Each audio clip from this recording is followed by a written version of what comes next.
I decided I'd do the bring the notes thing as well, because this is not the usual theme that I'd be speaking on. It's been quite a while.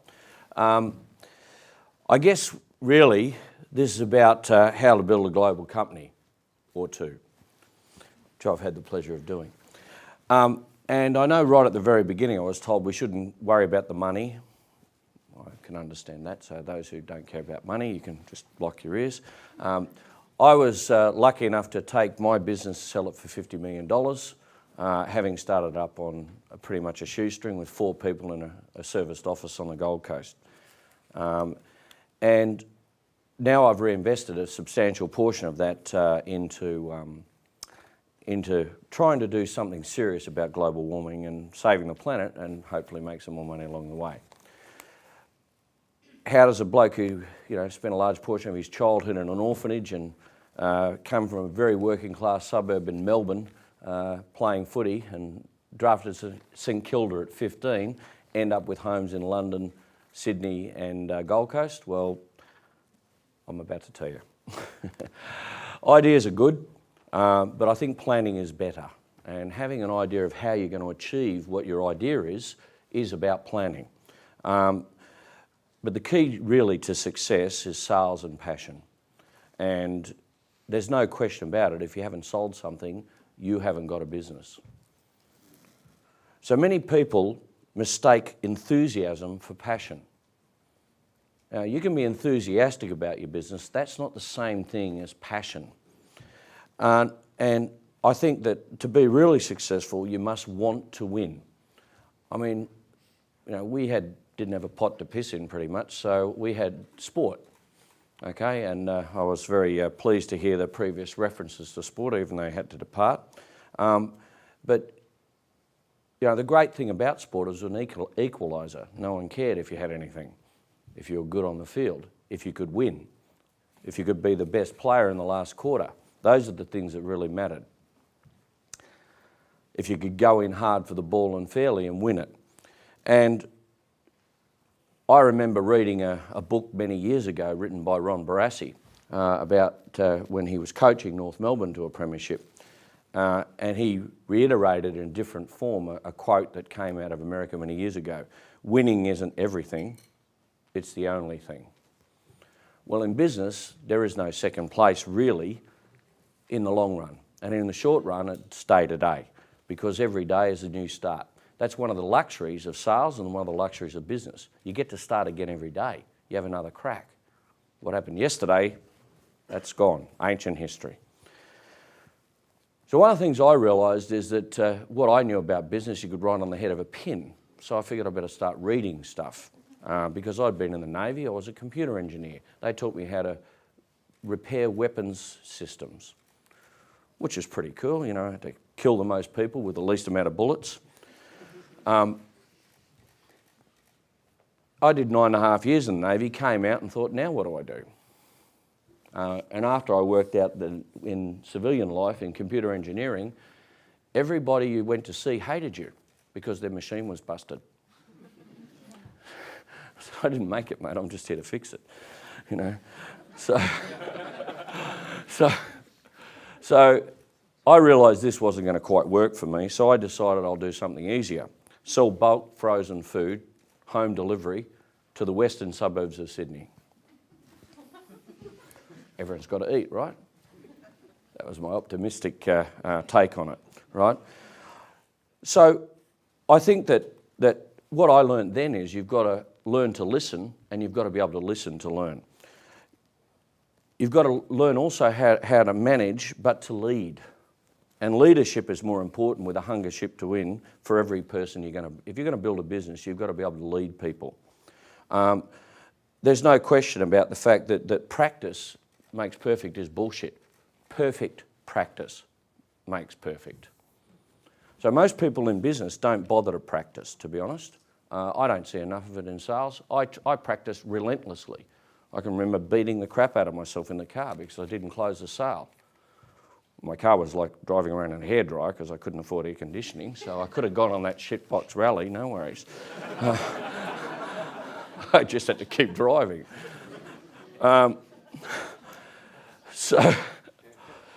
So I had to learn how to sell. I trained every day. I decided that if I couldn't present, I would practice presenting. If I couldn't close, I would practice closing.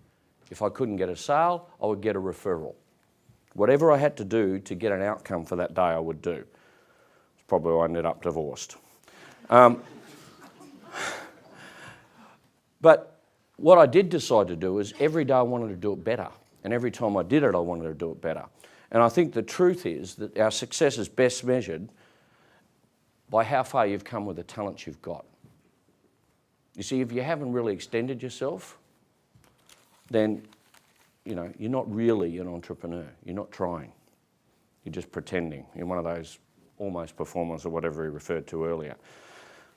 If you can't lead and manage and coach yourself, then how are you going to do it to others? How are you going to build a business if you can't inspire them to learn how to be better and how to do the job better and how to get a better outcome? It's not possible. So I'm a great believer in dedication to excellence and a positive outcome. You have to believe that's going to be what you want to do.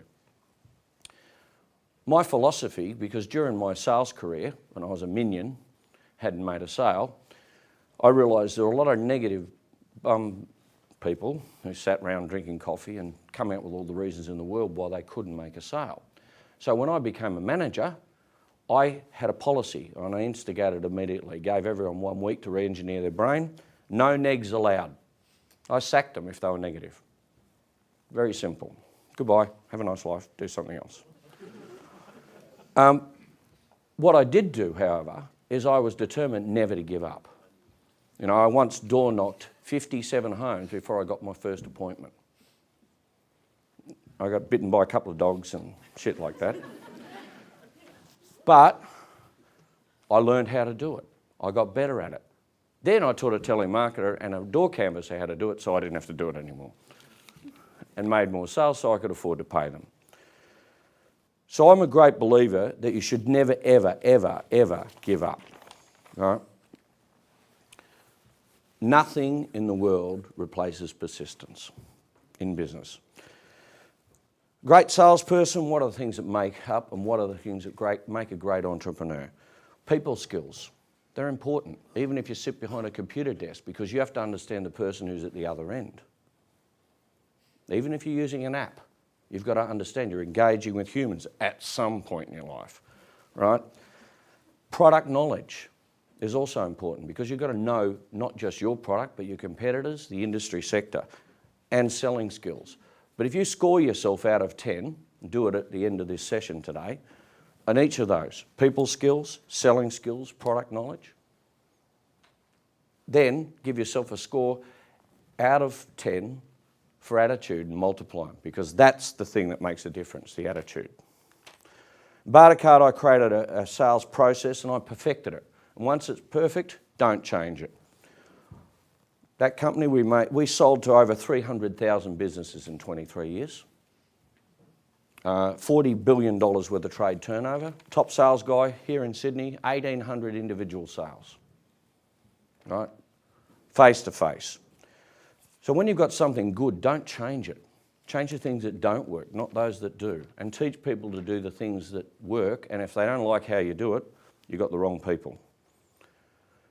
What do I want to do today? What's my passion? Well, Kylie's description of my business is slightly different. In actual fact, what we do is allow businesses to offset their emissions by buying carbon credits from companies that are already doing something to combat global warming. So it's a finance solution to fund combating the problem, taking money from those who consciously decide to do something about it, or unconsciously if the government decides to do something like everywhere else but Australia. And that brings you to the challenges, doesn't it? So what do I want to do today? Well, I don't have big goals anymore. I just want to do more to stop global warming than any other person in history. That'll do. So you've got to create solutions. You've got to inspire, you've got to train, and you've got to continue to learn. I've learnt, don't believe politicians. So we've started expanding our product lines and moving to other parts of the world, and our headquarters is currently in Sydney, in fact, not London anymore. However, That'll change too if it needs to. So, I did 2 years of research and development in the middle of the biggest global financial crisis the world's seen in many, many years, and, what the hell? It's just another challenge, right? You need to reset when you're faced with adversity. And you need to do it fast, you need to do it aggressively, you need to review your plans, and you need to think, well, how am I going to sell now? Because I've got a different situation in front of me. I've got a different path before me. How am I going to tread that path? I really believe that imagination is more important than knowledge, because ultimately not only do you conceive your idea, you conceive how you're going to do it, and you can see yourself there, living it, okay? And I know what it is like living it. I've had the luxury of handing my business card and having a glass of champagne with Prince Charles at his mum's house. And I've had a champagne fight with Mr. Topshop, that retail dude. What's his name? Yeah, the green. He sprayed me, the bastard. Anyway,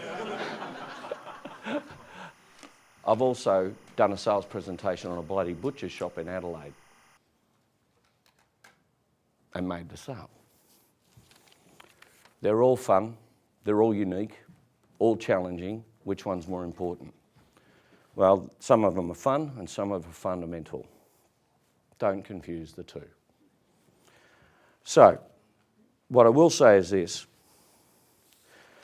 The best definition of a professional is complete eradication of error.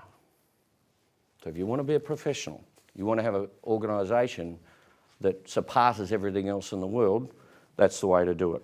And never forget, nothing ever happens until you sell something.